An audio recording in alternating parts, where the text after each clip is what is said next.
வணக்கம் சார், எப்படி இருக்கீங்க? நல்லா இருக்க நிகில், நீ எப்படி இருக்கீங்க? நல்லா இருக்கு, ஃபர்ஸ்ட் கிளாஸா இருக்கு. அட்வான்ஸ் வாழ்த்துக்கள். 26ஆம் தேதி ரத்னம் வெளியாகுது. ஆமா, உலகமெங்கும் உங்களோட 17வது படம். ஆமா. தொடர்ந்து ஹிட் மட்டுமே கொடுத்துட்டு இருந்தீங்க, அடுத்த கட்டத்துக்கு போக போறீங்கன்னு எல்லாரும் சொல்றாங்க. அட்வான்ஸ் வாழ்த்துக்கள். நன்றி சார். ஹரிகிருஷ்ணன் ஹரியா மாறின அந்த ஜேர்னி பத்தி கொஞ்சம் சொல்லுங்க. அந்த ஜேர்னியவே வேணும். ஹரிகிருஷ்ணன்னே நான் வந்து நிறைய பிஸ்னஸ் பண்ணியிருக்கேன். ரியல் எஸ்டேட், மளிகை கடை, ஹார்ட்வேர்ஸ் பிஸ்னஸ் தெரியும், நிறைய விஷயங்கள்.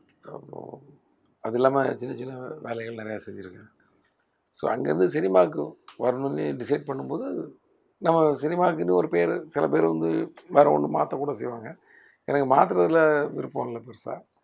அதனால் ஃப்ரண்ட்டில் உள்ள அந்த 2 அரியை மட்டும் எடுத்துக்கிட்டேன் நான். ஏன்னா டக்குன்னு சொல்கிறதுக்கு ஈஸியாக இருக்கும் அப்படின்னு. ஸோ அசிஸ்டன்ட் டைரக்டராக இருக்கும்போதே வந்து சரண் சார்கிட்ட ஒர்க் பண்ணும்போதெல்லாம் ஹரின்னு பேர் போட்டிருக்கேன், சரண் ஷார்ட்டாக இருக்கட்டும் அப்படின்னு சொல்லி அப்படி போட ஆரம்பித்தேன். அப்புறம் அப்படியே கண்டினியூ ஆகிடுச்சு, அவ்வளோதான். ஸோ எனி டைம் ஹரியாவே இருக்கிறதுக்காக ஹரின்னு பேர் வச்சாங்கன்னு நினைக்கிறேன். அதனால அப்படியே ஓடிட்டே இருக்கிறோம். சார், ஒரு இயக்குனருக்கும் நடிகருக்கும் கேபி சார்ன்றது ஒரு கனவு. ஸோ உங்களோட முதல் படம் கல்கி, கேபி சார் கூட ஒர்க் பண்ணீங்க. அந்த கல்கியோட ஃபாண்ட்டே என்னன்னா, அந்த லோகோவே அந்த பெண் தன்னைத்தானே செதுக்கிக் கொள்கிறாள்ன்றது அதோட கான்செப்ட். ஸோ நீங்கள் கேபி சார்கிட்ட உங்களை நீங்கள் என்னவாக செதுக்கிக் கொண்டீர்கள்? கேபி சாரிடம் நீங்கள் கற்றதும் பெற்றதும் என்ன? ஆக்சுவலாக சின்ன திருத்தம் தான். நான் அதுக்கு முன்னாடியே வந்து செந்தில்நாதன் சார்கிட்ட 10 படம் ஒர்க் பண்ணியிருக்கேன். அதுக்கு முன்னாடி ஏகப்பட்ட ஜேர்னி நிறையா. அப்புறம் தான் நான் வந்து கேபி சார்கிட்ட ஒர்க் பண்ண வரேன் நான். ஸோ கேபி சார்கிட்ட ஒர்க் பண்ண வர்றதுக்கே நான் செதுக்கிக்கிட்டு தான் வந்தேன். அதாவது அது விளையாட்டான விஷயம் கிடையாது. அவரை வந்து அவர் பக்கத்தில் போய் நிற்கிறதே ஒரு மிகப்பெரிய விஷயம் அது. அதுக்கப்புறம் அவர்கிட்ட ஒர்க் பண்ணுன்றது அது வந்து கனவுலேயே நிறைய. ஸோ அதுக்கு வர்றதுக்காகவே நான் வந்து நிறைய செதுக்கினேன். ஏன்னா அதுக்கு முன்னாடி மின்பிம்பங்கள் அவங்களுடைய இன்னொரு கன்சர்னில் டிவி சீரியல்லாம் ஒர்க் பண்ணி, ஆமாம், இன்னோஸ்குள்ளே ஒர்க் பண்ணி, அமீர் ஜான் சார்கிட்ட ஒர்க் பண்ணி, அங்கே வந்து நம்மளை கூப்பிடணும் யாராவது கேபி சார்கிட்ட வாங்கி, அந்தளவுக்கு நம்ம எதாவது பண்ணணும்னு சொல்லி ஒரு பரபரப்பாகவே அங்கேயும் நிறைய ஆக்ஷன் பிளாக்லாம் பண்ணி, ஷூட்டிங்காக தான் எல்லாம். ஷூட்டிங்னாலே ஒரு பயங்கரமான ஆக்ஷன் பிளாக் ஒன்று நடக்கும்ல. அதாவது அசம்பிளிங்கில் ஒரு அசோசியேட் டைரக்டர் இருக்கும்போது எல்லாத்தையும் கோஆர்டினேட் பண்ண வேண்டியிருக்கும். கோஆர்டினேட் எல்லா இடத்துலையும் சொல்கிறேன். இப்போ என்னோட கோ டைரக்டர் ஜானு கூட நிறைய ஆக்ஷன் பிளாக் இருக்கும். எப்படி இருக்குன்னா, யாரோ ஒரு ஆர்டிஸ்ட் டெக்னீஷியனை வந்து இந்த டைம் வரணும்னு சொல்லுவாங்க. அவங்களுக்கு வேறு ஒரு இது இருக்கும், ஏற்கனவே சொல்லியிருப்பாங்க டேட்டு, வரமாட்டேன்பாங்க. அப்புறம் அடித்து பிடிச்சி ஓடி போய் அங்கே போய் அவங்களுக்கு கண்டிப்பாக வந்தே ஆகணுன்ற ஒரு ப்ரெஷர் போட்டு, அங்கே வந்து வாயு வார்த்தை தகராறு எல்லாம் ஆகி, அப்புறம் வந்தே ஆகணும்னு சொல்லி ஒரு வழியாகி, ஒரு தொல்லை தாங்க முடியாமல் வந்து இப்படிலாம் வந்து, ஏன்னா அந்த வேலை நடக்கணுன்றக்க ஒரு ஆக்ஷன் பிளாக் இருக்கும். இந்த மாதிரி விஷயங்களெல்லாம் நானும் அந்த சீசனில் நிறையா பண்ணி, எனக்கு வந்து அவங்க அங்கே உள்ள மேல் மட்டத்தில் உள்ளவங்க நம்மளை வந்து கவனிக்க வச்சு, சரண் சாரோட ஹெல்ப்பு, அவர் தான் நான் ஸ்டாண்டர்ட் அங்கே சேர்றதுக்கு பெரிய ஹெல்ப்பு. ஸோ அந்த நேரத்தில் என்னை கூப்பிட்டு போனேன். அப்புறம் ரொம்ப பயந்துட்டு தான் போனேன் அவர்கிட்ட. அவர் எப்படி போய் பேசுகிறது அவர்கிட்ட அப்படின்ற அளவுக்கு. ஏன்னா உள்ளே போனோன்னே அவர் ஒரு வார்ம் வெல்கம் கொடுத்து உடம்புல உள்ள எல்லா அச்சத்தையும் சரி பண்ணி விட்டார் டக்குன்னு. ஹலோ மிஸ்டர் ஹரி, எப்படி இருக்கீங்க, வாங்க அப்படின்னு. ஏய், இவ்வளோ பெரிய டேரக்டர் ஒரு அசிஸ்டன்ட் சார் வந்த பையன்கிட்ட வந்து இப்படி பேசுகிறாரு, இதான் அவர் அந்த இடத்துல இருக்கார். எல்லாம் வந்து அவர்கிட்ட வந்து ஏபிசிலேருந்து கற்றுக்கிட்டா அப்படின்னு எல்லாம் சொல்லுவாங்க. அப்போ நம்ம சேனல் இன்டர்வியூ தானே. அப்போ ஒரு ஆர்டிஸ்ட் ஒரு அவங்கக்கிட்ட வந்து இந்த மாதிரி கேபி சார் அவர் எனக்கு ஏபிசிலேருந்து, நாங்கள் வந்து அப்போ வந்து கிரிக்கெட்லாம் விளையாடுவோம். ஏபிசிலேருந்து கற்றுக்கிறதுனா என்ன கற்றுப்பாங்க, என்ன சொல்லிக் கொடுப்பாங்க, ஒரு எல்லோரும் அதே மாதிரி பேசுகிறாங்களே, வேணும்னு இப்படி பேசுகிறாங்களோ, இப்படிலாம் நாங்கள் கூட நாங்கள் பேசிடுவோம் பிஃபோர் சினிமா நான் சொல்லுவேன். அதுக்கப்புறம் அங்கே உள்ளே போன பிரச்சனை தெரியுது, ஏபிசிடிக்கு முன்னாடி ஏதாவது -A -Bலேருந்தே கற்றுக்கிற மாதிரி தான். அதாவது அப்படி ஒரு தெளிவு கொடுத்துருவாருங்க, தெளிந்த ஒரு டெக்னீஷியன் அவர் மாதிரி. உங்களுக்கு அடுத்தவங்களுக்கு புரியும் என்ன வேலை செய்கிறோன்றது, நம்ம கூட இருக்க நமக்கு புரிகிற மாதிரி அந்த வேலை இருக்கும். அங்கே போனோன்னே உங்களுக்கு ஒரு நம்பிக்கை வந்துடும். அதுக்கப்புறம் அந்த வண்டியை வந்து கரெக்டாக ஓட்டுறதா இல்லை ரேஷாக ஓட்டுறான்னு நீங்கள் தான் டிசைட் பண்ணலாம். வண்டி உங்களுக்கு ஸ்டேரிங் வந்து கரெக்டாக பிடிக்கவே சொல்லி கொடுத்துருவார் அவர். அது வந்து அவரே சொல்லித்தரல மாட்டார், நமக்கு போனோன்னு புரிஞ்சிடும். ஏன்னா ஷார்ட் டிவிஷன் பண்ணி சொல்லும்போதே உங்களுக்கு அங்கேயே செதுக்கிக்கலாம் தான். நீங்கள் சொல்லிக்கலாம், இந்த கல்கி மாதிரி நம்ம அங்கே செதுக்கிக்கிட்டே இருப்போம். டெய்லி நம்ம மேலே இருந்து தேவையில்லாத பொருள் போயிட்டே இருக்கும். நம்ம வந்து ஒரு ஷேப்புக்கு வந்துட்டு இருப்போம். அங்கே ஒரு அப்படி தான் வந்து அவர்கிட்ட இருந்து வந்த பெரிய பெரிய டேரக்டர்ஸ், வசந்த் சார்லேருந்து, சுரேஷ் கிருஷ்ணாலேருந்து, நம்ம சரண் சார்லேருந்து, சமுத்திரகனி சார்லேருந்து எவ்வளோ பேர் இருக்காங்க. யார் பேரையாக விட்டா மன்னிச்சுக்கோங்க. ஸோ அது மாதிரி எல்லாருமே வந்து அங்கேருந்து வந்தவங்க தான். நானும் அங்கேருந்து தான் வந்திருக்கேன். ஸோ அப்படிக்கு தெளிவு கற்றுக் கொடுத்தாரு.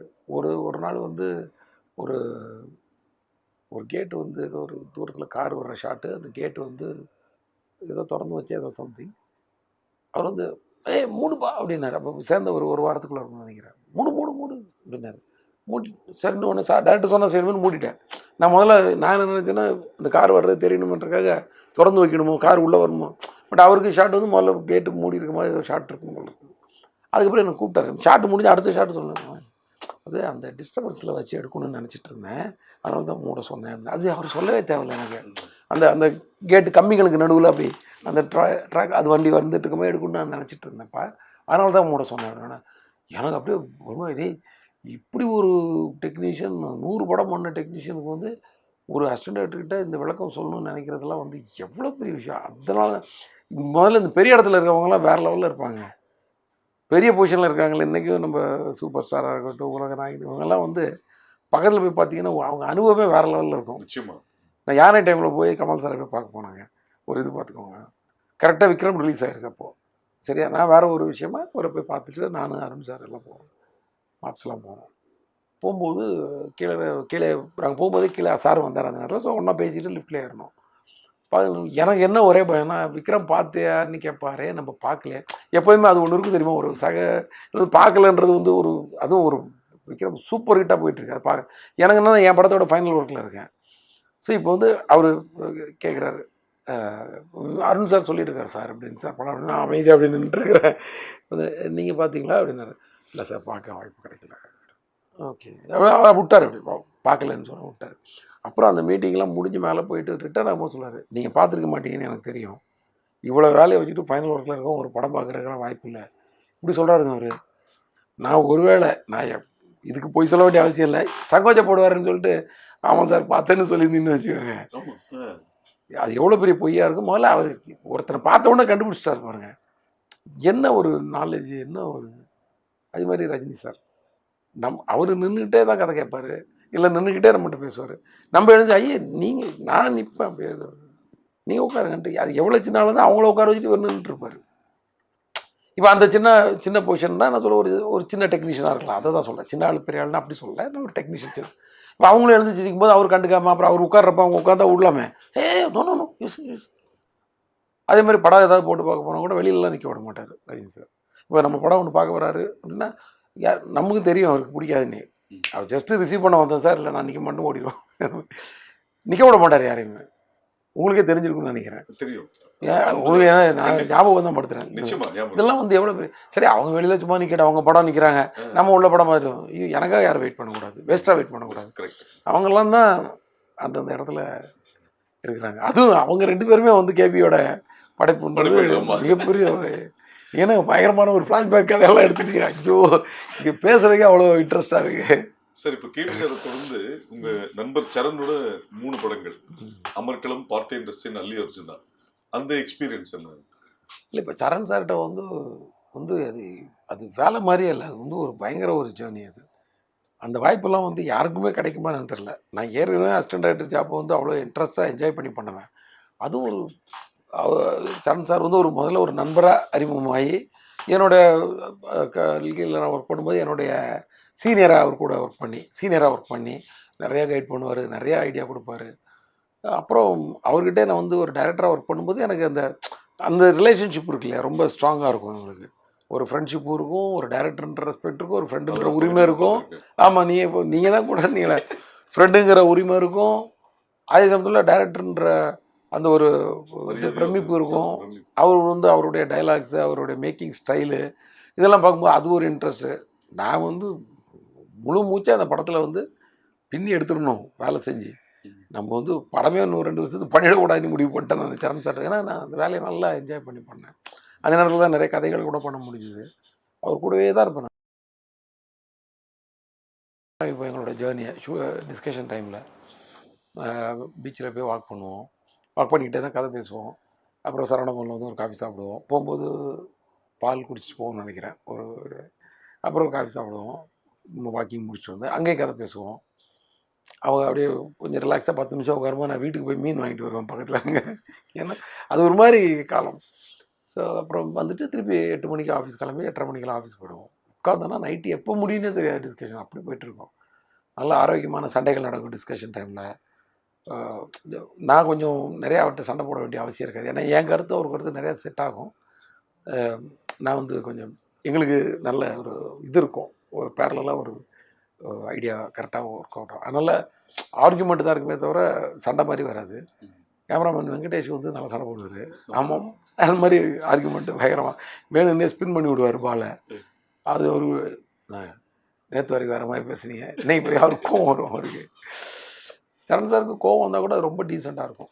அவருடைய அப்ரோச்சே எல்லாமே வந்து ரொம்ப ஒரு தன்மையான ஒரு ஆள் இல்லை. ஸோ அவர்கிட்ட ஒர்க் பண்ணும்போது இன்னும் வந்து நம்ம, ஏன்னா அவர் என்கிட்ட வந்து நான் 2வது படம் ஒர்க் பண்ணும்போது நினைக்கிறேன் 10 டேஸ்க்கு அப்புறம் 3வது படம் ஒர்க் பண்ணும்போது நீங்கள் இந்த படத்தில் வேலை செய்யலை, உங்கள் படத்துக்கு நீங்கள் வாய்ப்பு தேடுறது தான் இந்த படத்துக்கு ஒர்க் பண்ணிக்கிட்டே அந்த வேலை செய்கிறீங்க. ஸோ அதர் தென் ஒர்க் டைம் நீங்கள் வந்து அந்த வேலையை என் கூட சுற்றிட்டு இருக்காதீங்கன்னு சொன்னவர். புரியுதா உங்களுக்கு? அது எவ்வளோ பெரிய விஷயம். அதெல்லாம் வந்து யாரும் அவ்வளோ சீக்கிரம் சொல்ல மாட்டாங்க. ஸோ அந்த மாதிரி ஒரு அது சார். நான் உங்களோட ஆரம்பத்துலேருந்து நான் உங்க கூட ட்ராவல் பண்ணி பார்த்துருக்கேன். அந்த அல்லி ஒரிஜினல்ல வந்து ஒரு சம்பவம் நடந்தது. என்னன்னா, ராதாகிருஷ்ணன் ரோட்ல ஒரு சந்துள்ள ஒரு வீட்டில் ஷூட்டிங் இருக்கும்.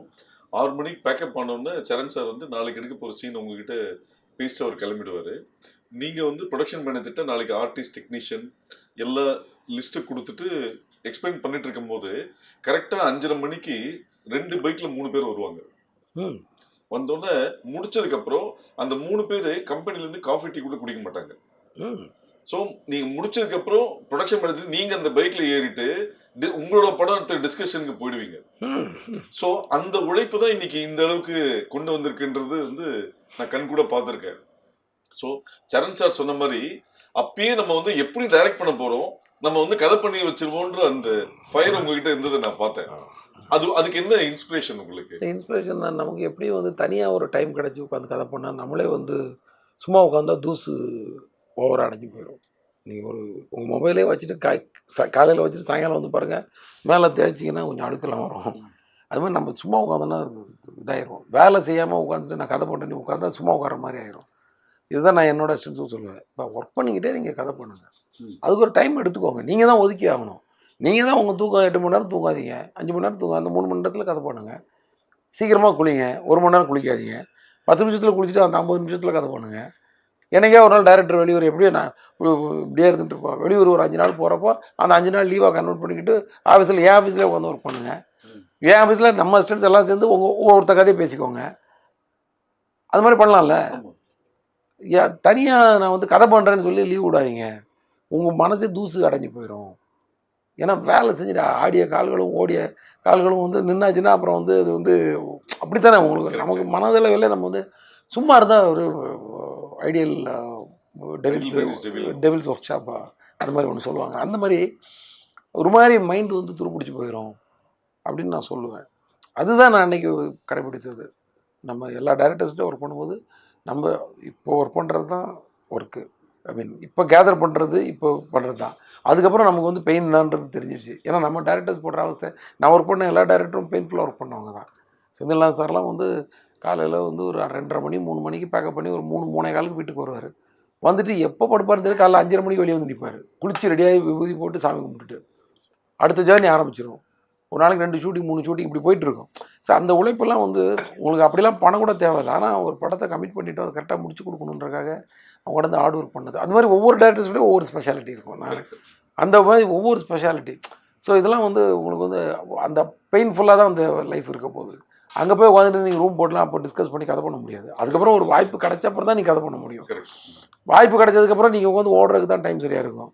ஹீரோ மீட்டிங் கூப்பிட்டாரு, மியூசிக் டைரக்டர் மீட்டிங் கூப்பிட்டாரு, கேமராமேன் இன்றைக்கி வர்றாரு, அவருக்கு கதை சொல்லு, ப்ரொடியூசரோட ஃப்ரெண்டு ஒருத்தர் வர்றாரு இப்போ ஃபஸ்ட்டு படத்தில், அவருக்கு கொஞ்சம் சொல்லு, அவர் தான் இவருக்கு மோட்டிவேஷன் கொடுக்குறவர். ஐயோ இவரை இம்ப்ரூவ் பண்ணதோட இவர் ரொம்ப இம்ப்ரூவ் பண்ணணும், இதெல்லாம் வரும். ஸோ இது மாதிரி இதுக்கே நேரம் சரியாக இருக்கும். ஐயோ இந்த ஹீரோயின் கிடச்சா நல்லா இருக்குமே, ப்ரொடியூசருக்கு பட்ஜெட் இருக்குமா, ஐயோன்னு அந்த ஃபஸ்ட்டு படத்தில் கடந்து பரிதவிப்போம்ல, அது எப்போவுமே நமக்கெல்லாம் இருக்கும். இந்த படத்துக்கு யார் வர போகிறா, ஐயோ கரெக்டாக இருக்கணுமே, நடிக்க தெரியணுமே, டைலாக் பேச தெரியணுமே, நிறைய டைலாக் எழுதி வச்சுருக்கோம். ஒருவேளை லாங்குவேஜ் தெரியாத பொண்ணை போட்டால் டைலாக் கற்றுக் கொடுக்குறதுலே நம்ம டைம் போயிடும்.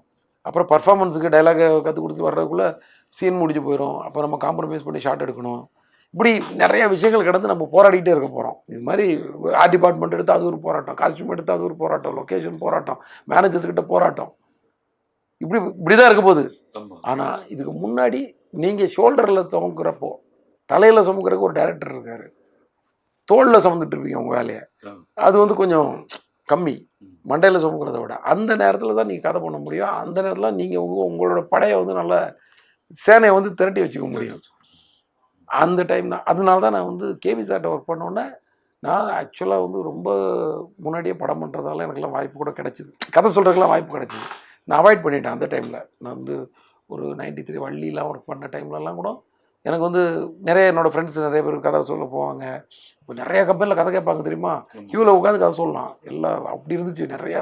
அதுவும் சூப்பர் குட்லலாம் க்யூவில் இருந்து கதை சொல்லுவாங்க. அதே மாதிரி வாய்ப்பு கொடுத்துட்ருப்பாங்க. அவங்கெல்லாம் வந்து சூப்பர் குட் சௌத்ரி சார்லாம் one of the best producer, one of the producer. அத்தனை பேருக்கு வாய்ப்பு. என்ன தைரியம் பாருங்கள், டிசைடிங் கெப்பாசிட்டி. இந்த படம் நம்ம எடுக்கலான்ற ஒரு புது டைரக்டர் நம்பி எடுக்கிறது, இந்த மாதிரி விஷயங்கள். அந்த டைமில் நான் வந்து என்ன பண்ணேன், அவாய்ட் பண்ணிக்கிட்டேன். வேண்டாம், கொஞ்ச நாள் நல்லா கற்றுப்போம், நமக்கு அவசரம் இல்லை. ஏன்னா இது வந்து அதுக்கப்புறம் நம்ம கற்றுக்க முடியாதுன்னு நினைக்கிறேன். வாத்தியார வேஷம் போட்ட பிறகு நம்ம கற்றுக் கொடுக்க வேண்டிய கட்டாயத்தை வந்துடுவோம். அதுக்கப்புறம் நம்ம கற்றுக்கிறதுக்கு ரொம்ப கஷ்டமாயிடுவோம், டைம் இருக்காது அப்படின்ட்டு தான் நான் உட்காந்துட்டு இருந்தேன். அதில் தான் எனக்கு கேபி சார்ட்ட வாய்ப்பு கிடச்சிது. ஸோ கேபி சார்ட்ட இருந்து சரண் சார்கிட்ட வரும்போது வந்துன்னா, கேபி சார்கிட்ட இருந்து கற்றுக்கிட்ட உடனே ஐயோ இப்போ வந்து நம்ம கரெக்டாக போய் லேண்ட் ஆகணும் அப்படின்னு சொல்லி நான் டிசைட் பண்ணி சைலண்டாக இருந்துட்டேன். வாய்ப்பே தேடி ஆக்சுவலாக ரொம்ப அலையலை. நான் அசிஸ்டன்ட் டைரக்டராக ஒர்க் பண்ணுறது தான் நிறைய வாய்ப்பு தேடி அலைஞ்சேன்.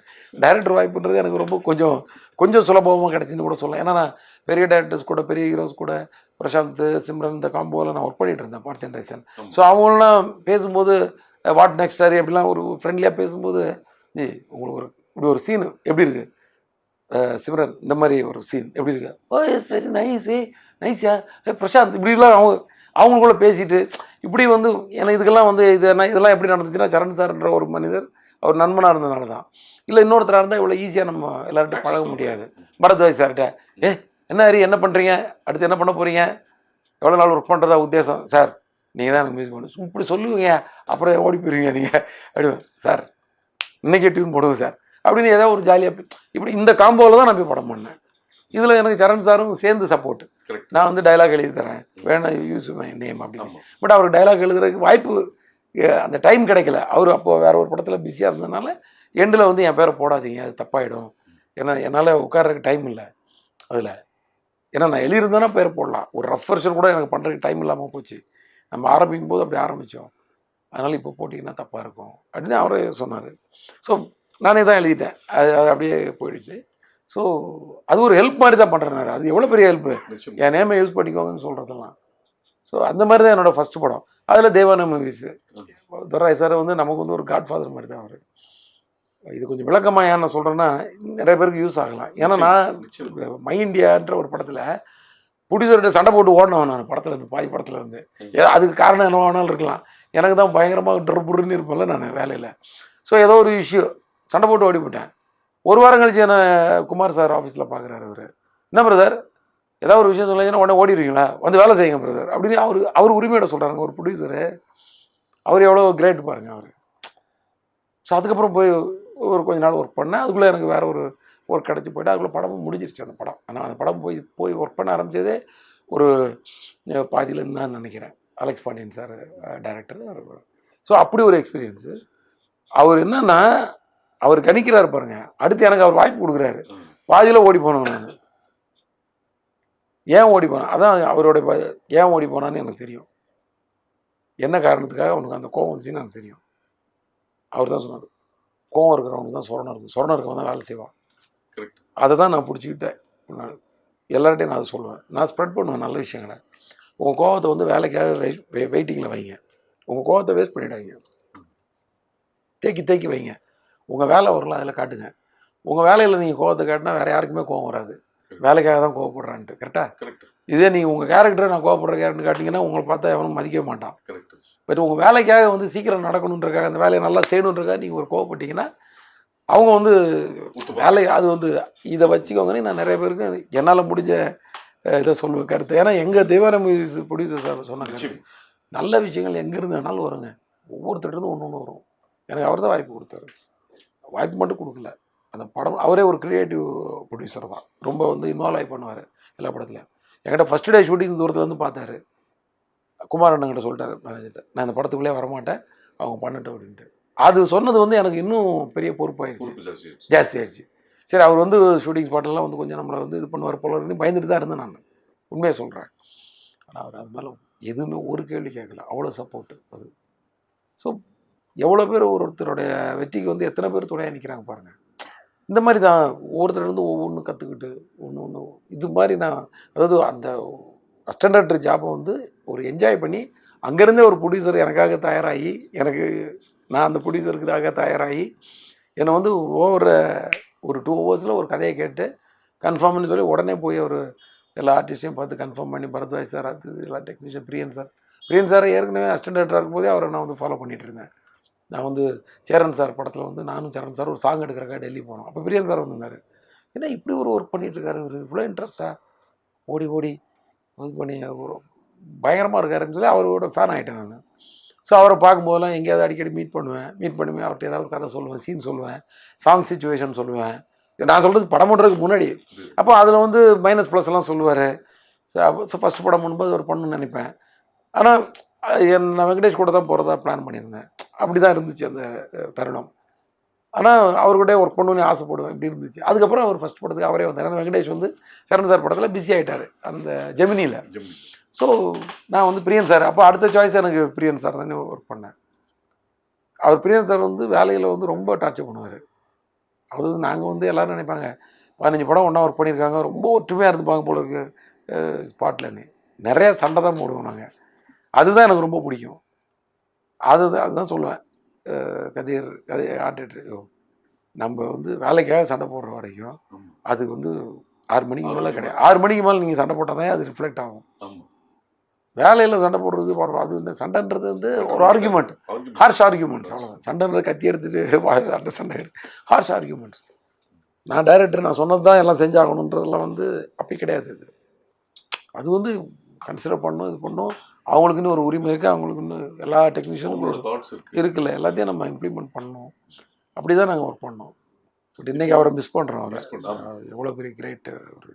இப்போ உங்ககிட்ட நிறைய அசிஸ்டன்ட்ஸ் அசோசியேட்ஸ் வந்து சீன் சொல்றதுக்கோ டிஸ்கஷன்ஸ்க்கோ இன்னும் தொடர்ந்து அவங்களுக்கு சப்போர்ட் பண்ணிட்டு இருக்கீங்க. ஸோ நீங்கள் ஒரு அசிஸ்டன்ட் டைரக்டர் வந்து கஷ்டப்பட்டதுனால கஷ்டப்படுறவங்க திறமையானவங்களை கூட வச்சுட்டு பிளான் பண்ணுன்றது கான்செப்டா இல்லை? எனக்கே வந்து தன்னை கொண்டே ஒரு 12 பேர் வேணும் எனக்கு டெய்லி டிஸ்கஸ் பண்ணுறதுக்கு. இப்படி சுற்றி உட்காந்தா தான் எனக்கு வந்து இப்படி வந்து பேனிங்கில் வந்து கை தூக்குறதுக்கு வந்து இந்த பக்கம் ஒரு கருத்துக்கு வந்து 5 பேர், இந்த பக்கம் 7 பேர் அந்த பக்கம் கை தூக்கி சில விஷயங்கள் ரொம்ப காம்ப்ளிகேட் ஆகி போயிட்டே இருக்கும். ஈவினிங் வரைக்கும் முடியவே வராது. கடைசியில் எப்போ இதை முடிச்சுக்கலாமா அப்படின்னு கேட்பேன். முடிச்சுக்கலானே அவங்களாம் முடிவு சொன்னால் தான் முடிப்பேன், இல்லை நான் முடிக்க மாட்டேன் அந்த ஒரு விஷயத்துக்கு. ஏன்னா எனக்குன்னு ஒரு கருத்து இருக்கும், ஒவ்வொருத்தருக்கும் ஒரு கருத்து இருக்கும். அப்போ கை தூக்கிடலாமா? ஸோ மேக்ஸிமத்துக்கு இப்போதைக்கு வந்து மேக்ஸிமம் மெஜாரிட்டிக்கு விட்டுருவோம். இதை மெஜாரிட்டி பார்த்து நம்ம வந்து வைக்கிறதா வைக்கலன்னு முடிவு பண்ணிவிடும். அப்போ கை தூக்குவோம். அந்த மாதிரிலாம் ஓட்டு போட்டு கருத்து கணிப்புலாம் பண்ணுங்க. எனக்கு வந்து ஒரு 10லேருந்து 12 பேர் தேவை. அது அப்படியே போயிட்டே இருக்கும். அதில் தான் வந்து எனக்கு ஒர்க் பண்ணுற ஒரு 6-7 பேர். இது இல்லாமல் வெளியில் நம்ம நண்பர்கள், நம்மகிட்ட ஏற்கனவே ஒர்க் பண்ணவங்க, நம்ம கூட சேர்ந்து முன்னாடி நம்ம ஒன்றா ஒர்க் பண்ணவங்க, டைரக்டராக இருந்து அவங்களும் வந்து ஃப்ரீ டைம் இருக்குன்னு வந்து ஒர்க் பண்ணுறோம். இந்த மாதிரி நிறைய பேரை கூட சேர்த்துப்பேன். ஏன்னா யார் மூலமாவது ஒரு நல்ல கருத்து வந்துடும், நல்ல விஷயம் வந்துடும், நல்ல அந்த ஸ்கிரிப்ட் எலிவேட் ஆகிருன்ற ஒரு நம்பிக்கை தான். அண்டு எங்கள் டிஸ்கஷன் வந்து ஓகேன்னு சொன்னால் யாருமே விட மாட்டாங்க. எதுக்கு நீ ஓகே சொன்ன, காரணம் சொல்லுன்றது தான் பெரிய பாயிண்ட்டாக இருக்கும். அதனால் யாரும் உடனே ஓகேன்னு சொல்ல மாட்டாங்க. இது ரொம்ப வில்லங்கமாயிரும். அப்படி தான் இருக்கும் எங்கள் டிஸ்கஷன் நல்லா போட்டு பிசைஞ்சிருவாங்க போட்டு, அவ்வளோதான். அதுக்கப்புறம் ஸ்பாட்டில் போய் ரொம்ப இது பண்ண வேண்டிய எல்லா கார்னரும் பேசி மைனஸ் ப்ளஸ் பேசியிருப்போம். ஸோ ஸ்பாட்டில் ஒரு சின்னதாக ஒரு டெவலப்மெண்ட், அந்த மேக்கிங்குரிய ஸ்ட்ரெயின் தான் அதிகமாக இருக்குமே தவிர அங்கே போய் திருப்பி ப்ரிப்பரேஷன் ஒன்று இருக்காது. ஆல்ரெடி ப்ரிப்பேர் ஆகி எல்லாமே ரெடியாக இருக்கும். ஜஸ்ட்டு தாளிசம் பண்ணி எடுக்கணும், ஜஸ்ட்டு ஃப்ரை பண்ணி எடுக்கணும், மற்ற எல்லாம் மசாலா போட்டு எல்லாம் ரெடியாக வச்சுருக்க மாதிரி தான் இருக்கும் மேக்ஸிமம். சார், ரத்னம் யார்? ஹரியோட இன்னொரு ரெப்ளிகாவா இல்லை சொசைட்டியில் ரத்னம் யார்? ரிப்ளிகாலாம் என்னோட ரிப்ளிகாலாம் அப்படி கிடையாது. நான் யோசிக்கிற கேரக்டர் தான். நமக்கு வந்து ஒரு திடீர்னு ரோட்டில் ஒரு விஷயம் வரும்போது போய் அடிக்கணும்னு தோணும் தெரியுமா? அதை நம்ம செய்ய முடியாது, யாருமே அதை செய்ய வேணாம். ஆமா. அதை வந்து ஒரு சினிமாவில் வந்து ஒரு ஹீரோவை வச்சு நம்ம செஞ்சு ம். அது வந்து நம்ம சந்தோஷப்பட்டுக்கிறோம், அவ்வளோதான். ம். ஒரு படம் எடுக்கிறோம், அந்த படத்துக்கு ஒரு வாய்ப்பு கிடைக்குது, அந்த வாய்ப்பில் வந்து அந்த ஹீரோக்கு ஒரு கேரக்டரைசேஷன், அது நம்ம கோவத்தை அந்த ஹீரோ மேலே ஏற்றி அவங்க மூலமாக நம்ம சாதிச்சுக்கிறோம், அவ்வளோதான். அது எண்ட் ஆஃப் த ஃபைட்டை எடிட் பண்ணி பார்க்கும்போது நல்ல அது வந்து திருப்தியாக வந்ததுன்னா இப்போ நமக்கு ஒரு ஆத்ம திருப்தி, உன்னை இந்த மாதிரி தப்பு பண்ணவனை நல்லா நொறுக்கி எடுத்தோண்டா அப்படின்னு.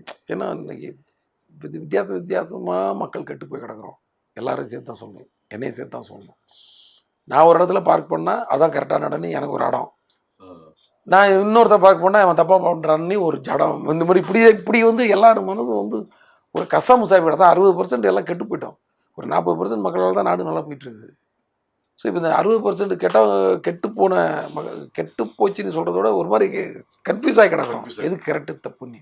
ஏன்னா நைட்டு 12 மணிக்கு சிக்னல் பகலில் 12 மணிக்கு ஓடுற மாதிரி ஓடிட்டு இருக்குது, அவன் நிற்க தோணுமா சொல்லுங்கள்? நான் வேணும்னே நிற்பேன், ஏன்னா நான் வந்து ஒரு கிரியேட்டிவ் ஜாபில் இருக்கிறதுனால, எனக்கு வந்து சினிமாவில் இருக்கிறதுனால எனக்கு அதை தாண்டி போகணுங்கிறது வந்து எனக்கு ரொம்ப உறுத்தும். ஏன்னா நான் நியாயம் நிறைய பேசுகிறேன்ல, நியாயமாக டைலாக் நிறைய எழுதுறதுனால சேர்றா விட்றேன், நம்ம கவர்மெண்ட்டுக்கு அதை வந்து டைமிங்கையும் குறைக்க தெரியாது, அதை வந்து ஆரஞ்சு பண்ண மாட்டாங்க. நம்ம கவர்மெண்ட்டுனா நான் சொல்கிறது வந்து இது வந்து அதிகாரிகள்கிட்ட வருது, இதை வந்து அரசாங்கம் ஒன்று அதிகாரிகள் பண்ண வேண்டிய விஷயங்களை சொல்கிறேன். ஏன்னா அதிகாரிகள் தானே எல்லாத்தையும் எக்ஸிக்யூட் பண்ணுறாங்க. உடனே நீ வந்து நான் ஒரு அரசியல்வாதியை குறை சொல்கிறேன், அதை அப்படியே நினச்சிக்கோண்ணா. இது வந்து காலகாலமாக 40 வருஷமாக நம்ம பார்த்துட்டு இருக்க கூத்து தான் அது. அது வந்து